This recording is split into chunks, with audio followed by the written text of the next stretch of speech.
Morning. It is an awesome time to be here with you. I was reflecting back earlier this morning. It's been a little bit before Christmas since I was up here, and it just feels like it's been a long time. So I am honored and humbled to be up here. Brian, like we said, is at Kairos. He will be back today at some point. But just know he'll be back. Don't worry. This morning, I'm going to pull up my stool. I'm going to tell you a little story, okay?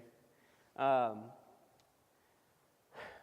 while ago, probably about 2010, I was working at Mercy Healthplex, okay?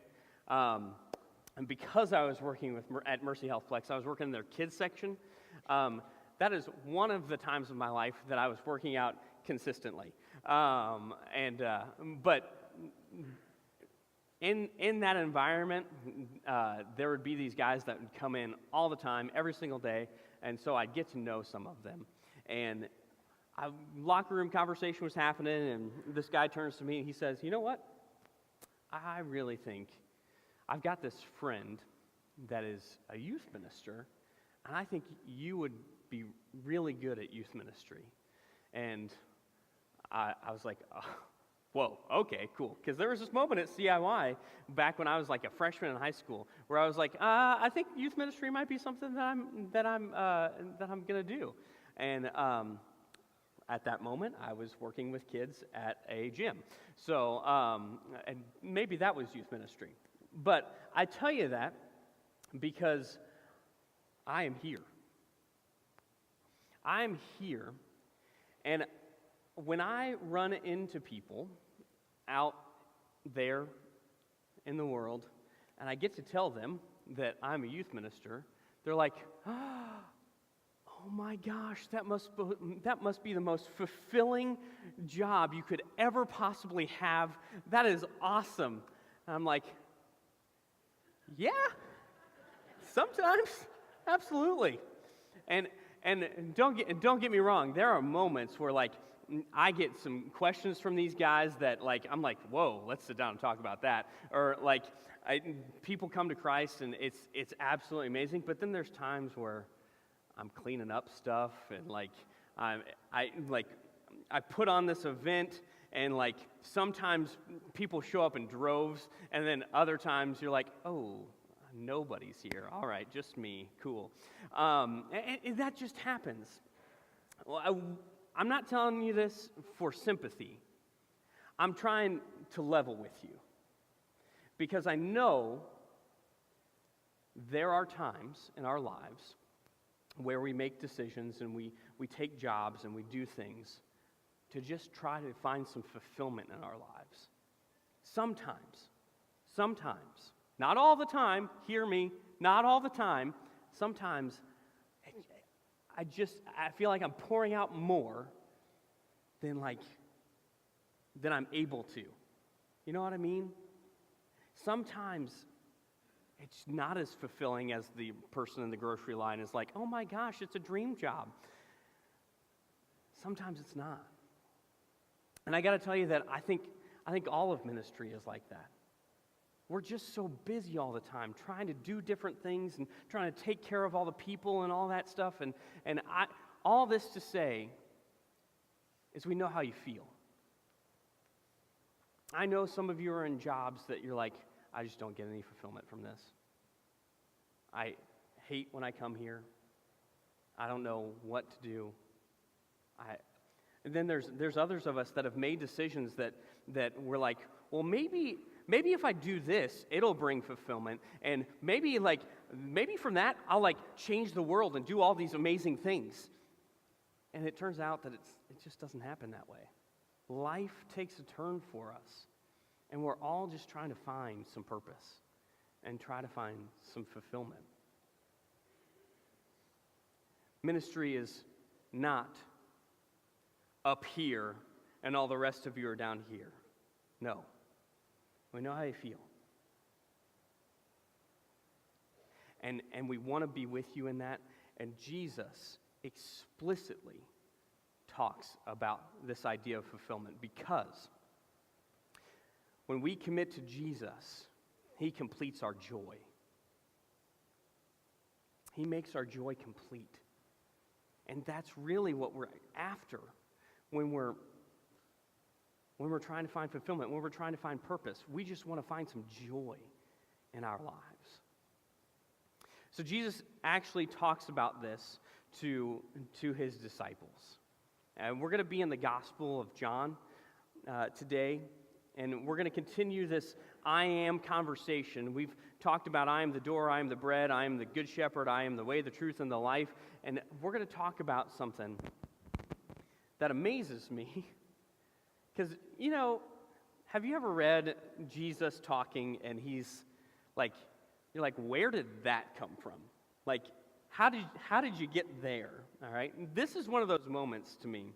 And maybe he's talking about when he was doing the whole cup thing at the Last Supper, and maybe that's like the wine and the grapes and everything, and maybe he's thinking about that.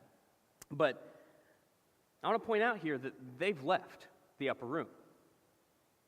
They're no longer up there. In John 14, in one of the last verses, it says, Jesus says, "Come, let us leave." All right? And then they're not yet to the garden. So a lot of scholars believe that they're in the city on their way to the garden, to where they're going. And so when you're talking about this, you're like, okay, why is he talking about this vine? What brings this up?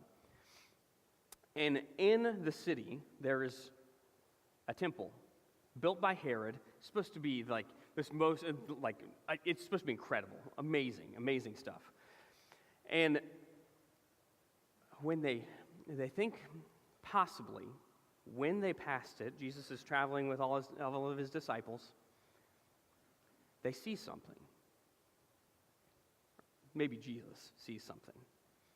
And Jesus, on the temple, on the entrance of the temple, there's this big, illustrious, elaborate vine that's just all over the entrance. And so you're like, okay, all right. Well, little did I know before I started preparing that Israel was compared to a vine in the Old Testament. So Jesus starts off in John 15, verse 1. He says, "I am the true vine." If you look at Jeremiah 20, all right, you'll find a couple of spots in there where Israel is kind of depicted as a vine. One of the verses will say, "I planted you as a choice vine, and then you grew, and you grew into a wild vine, and you were corrupt." How did that happen?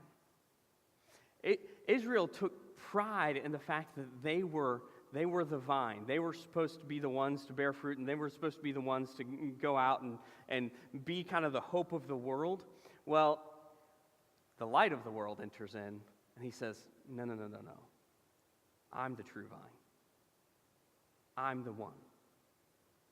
You see, everybody was thinking in the Old Covenant, in the Old Testament, in the old ways, Israel was the vine. Jesus comes in and says, no, I am. I am the true vine. I'm not just the vine. I'm not another vine. I'm not an imposter. I am the true vine. And so that's kind of where they might think that Jesus is starting this conversation with them. And so we begin in John chapter 15, and Jesus is having this conversation, one of the last that he'll have with his friends. And let's just read some of what he says. "I am the true vine, and my Father's the gardener. He cuts off every branch in me that bears no fruit, while every branch that does bear fruit, he prunes, so that it will be even more fruitful. You're already clean because of the word I have spoken to you. Remain in me, and I will remain in you. No branch can bear fruit by itself. It must remain in the vine. Neither can you bear fruit unless you remain in me." So if Jesus is the vine, is the true vine, he talks about branches. He talks about us as branches. We are supposed to be the fruit bearers, okay? We are supposed to be the branches. And as branches, we've got two options. Just two. We like to keep this super simple so we don't get confused. Two options. We either remain and bear fruit, or we do not remain and get thrown away.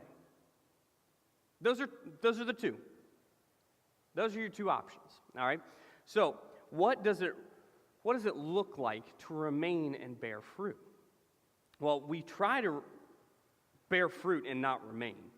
If we bear fruit and not remain, we are exhausted, okay? And people try to do this all the time.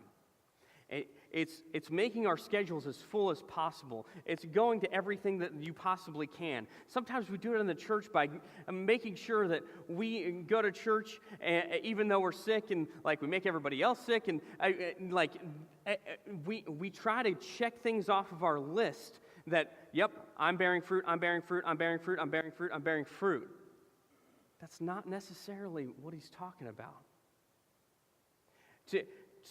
We do that to kind of like puff us up and make us feel like, oh yeah, we are good, we are awesome. But that's not what we're here for. The fruit that Jesus talks about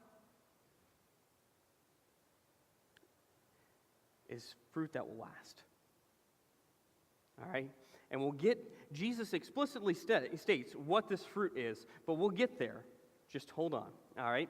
Then our other option is to not bear fruit, or do not remain, and we get thrown away when we do that. We just get thrown away. Do you know people that are just spinning their wheels with effort after effort after effort and not really producing anything? We try so much to find fulfillment and find joy. Sometimes we make what seem to be like good decisions for the wrong reasons, and then that fulfillment is temporary. We want to make so much money so we can do all this, and we want to have this many kids so we can have this, and we want to go to college so we can have this, and while all those are well and good, if we're not remaining, it's all for naught. It's all for naught. There's one other thing about the branches of this true vine that happens, and it's God being the gardener. And there's hope in this. There's hope in this. God is the gardener, and Jesus tells us that we're already clean because of the word spoken to us. That word clean there is actually the same word that's used when God is pruning the branches. Pruning just means cleaned, all right? And here's the deal. I would have listed that as an option for you, but it's not. It's going to happen one way or the other. If you're not bearing any fruit, if you're an empty branch, you get cut and thrown away. If you are bearing fruit, you get cut so you can produce more fruit. See, either way is going to hurt. And I think that has to do with everything. Jesus knows that this world sometimes isn't fun. Jesus knows that life is hard. That is a fact of the matter. All right? He's not going to get away from that. Like, it's going to be hard. And you're going to you can either bear fruit or not bear fruit.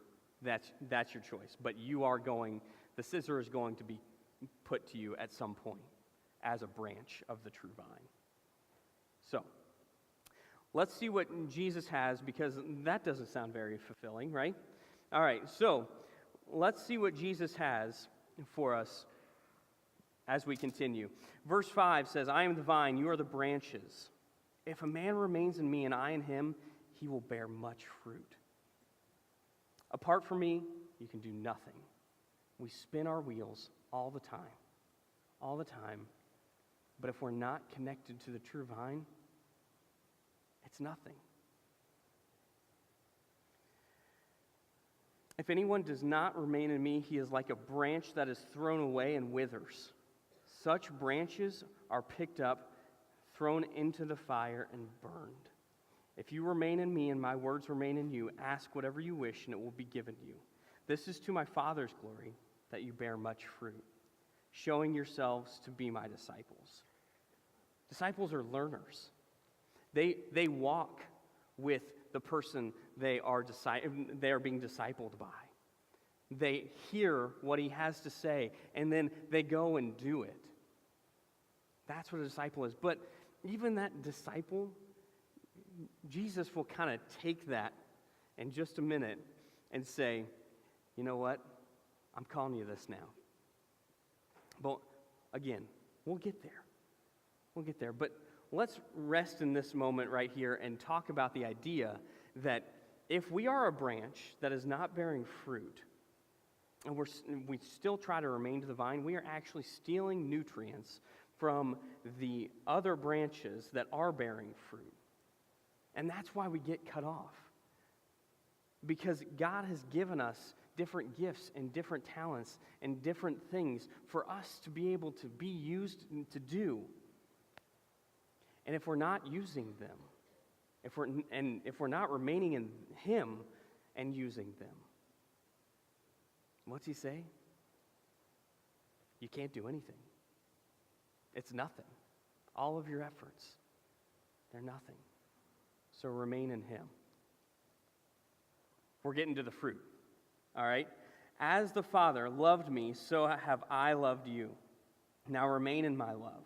If you obey my commands, you will remain in my love, just as I have obeyed my Father's commands and remain in His love. I have told you this so that my joy may be in you and that your joy may be complete. All right? See, the fruit we bear is His commands. All right? Aaron, that's not very profound. Yeah, it is. It is absolutely profound because here's the deal. I think when we think about being commanded, all right, and being told to do something, we're like, well, you can't tell me what to do. You're just trying to be a dictator of my life, and you're totalitarian, and I can't handle you right now. Just go away. Jesus is not doing that. Some wise person, when they were teaching me to lead a small group or facilitate a discussion, they told me, Aaron, never ask a question that you're not willing to answer. And sometimes that has bit me, come back to bite me, right? But it's that sentiment that Jesus has right here. Jesus isn't asking us to do anything that He hasn't already done. See, the Father commanded Him to do some things, and He did every single one of those. He's just saying, that's how I remained in my Father's love. That's how I'm asking you to remain in my love. So the fruit that we bear is Jesus' commands. Now, what is Jesus' commands? My command is this. Super explicit. You don't have to ask any questions, okay? Love each other as I have loved you.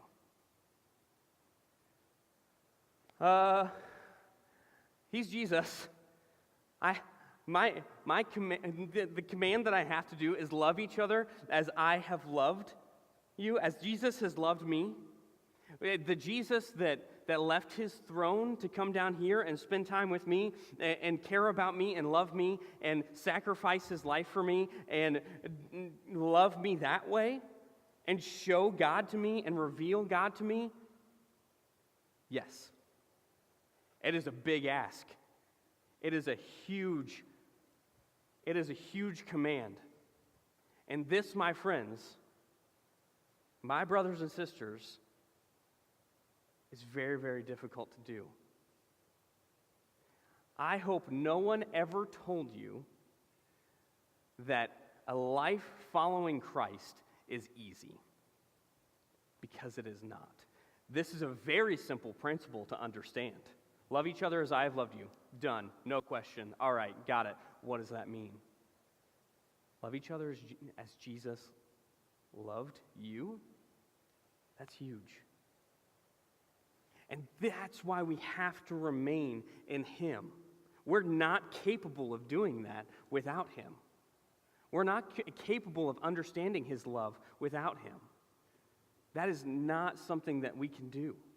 And so, His command is this: love one another as I have loved you. He continues, though, says, greater love has no one than this, that he lays down his life for his friends. You're my friends if you do what I command. See, these people's discipleship, these people's learning of Jesus, these people following after Jesus, didn't make them just servants or make them good students. They're friends. The love that Jesus has for them is more than any servant or master could possibly explain. But they're friends.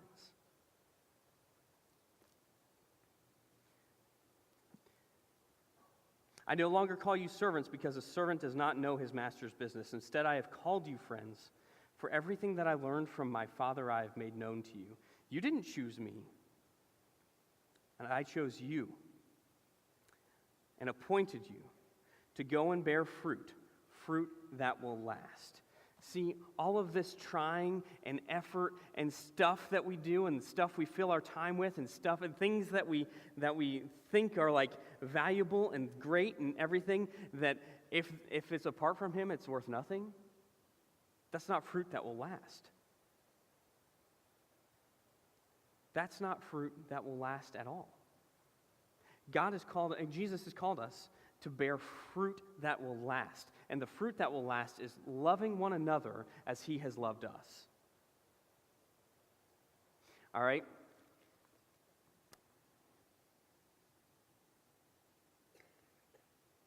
Then the Father will give you whatever you ask in my name. This is my command: love each other. Now, I pause right here, and I'm like, okay, why are you telling them this? This is what you've lived. Like, they should be able to see this. This is not something that should be surprising to them. But Jesus knew what was coming. He knew what was coming in a couple days, and He knew what was coming after. Jesus knew that He was going to the cross, and He was going to die, and they were going to be in darkness and not know what to do with themselves. The doubts that would come, the fear that would happen, the doubts that I've just spent 3 years following this guy and I just wasted my time. Look at that fulfillment. I may even be wanted by the authorities because of some of the stuff that this guy did, and now I have to be in hiding. Jesus then tells them also that there will come a point in time where you're scattered and you're going to feel alone. What type of fulfillment is that? See, when Jesus completes our joy, when we commit to Him, when we remain in Him, it's not that the world gets better. It's not that the world is nicer to us at that point. It's that we get better. It's that we are able to handle things better because we understand the big picture. We understand that we are remaining in Him. We're not remaining in our jobs. We're not remaining in our relationships. We are remaining in Jesus, and Jesus then gives meaning to all of those things. All right?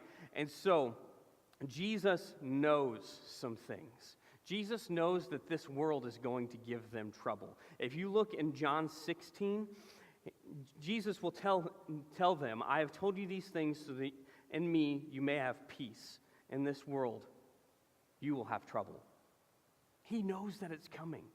But here's one thing that I really, really want to get to you, is that in verse 18, Jesus says, if the world hates you, keep in mind that it hated me first. It hated the world. Jesus got hated by the world. That's no-brainer for sure. But the thing that I want to point to you is the word if. If the world hates you. Because sometimes I think that we close the door on evangelism because we assume that the world is going to hate us. I think we're not willing to talk to people about Jesus and use his name and step out of our comfort zone because I think we already assume that we've lost. But here's the deal. Jesus says if. And when he sent his disciples out 2 by 2 to different towns to spread his message, he says, if they reject you, brush the dust off your feet and go on. If they do that. See, some of the people that need to know Jesus and are people that you love and that they love you. Some of the people that need to know Jesus actually respect the way that you think or actually respect the way that you talk. And so I need you to know that not everybody hates you. Not everybody hates you for being a Christian. There are some people that will. Jesus is clear in that. But not everybody hates you.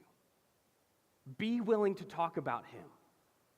Be willing to win souls for him. And then another thing that Jesus knows, and this one was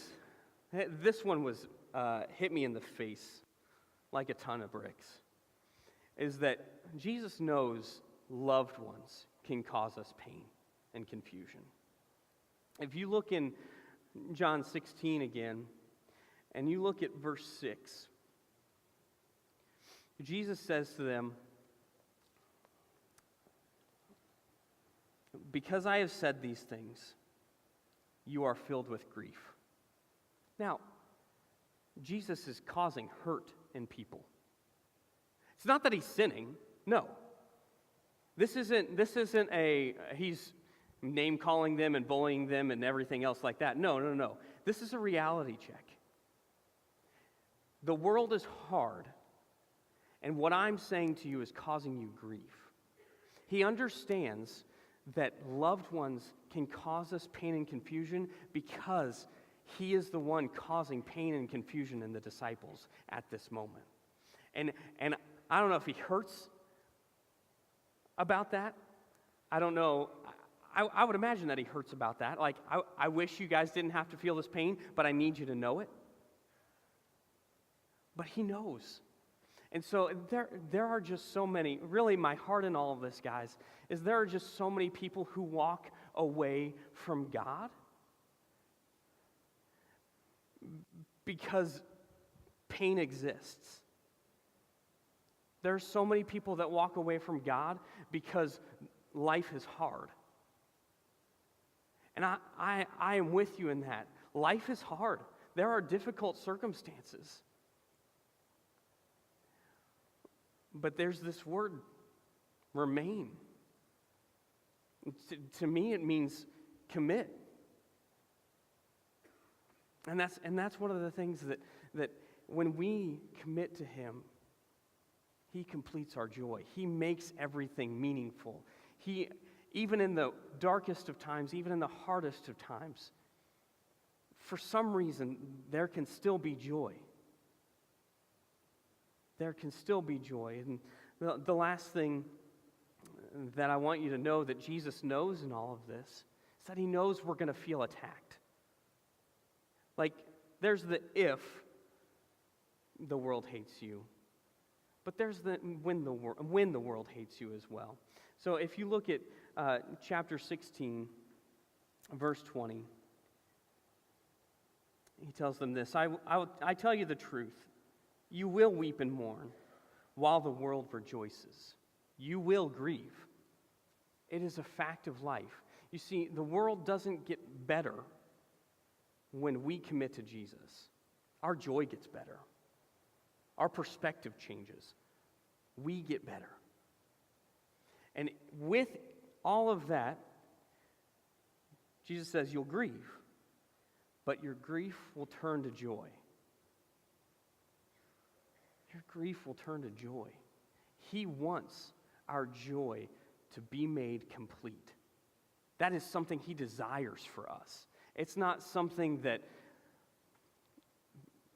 preachers telling you, okay, find joy in this life. No, Jesus wants it for us. Jesus desires it for us. Jesus desires things for you guys. And we've heard it in John 15. He repeats it in John 16. He says, "Until now you've not asked for anything in my name. Ask, and you will receive, and your joy will be complete." Talk about fulfillment.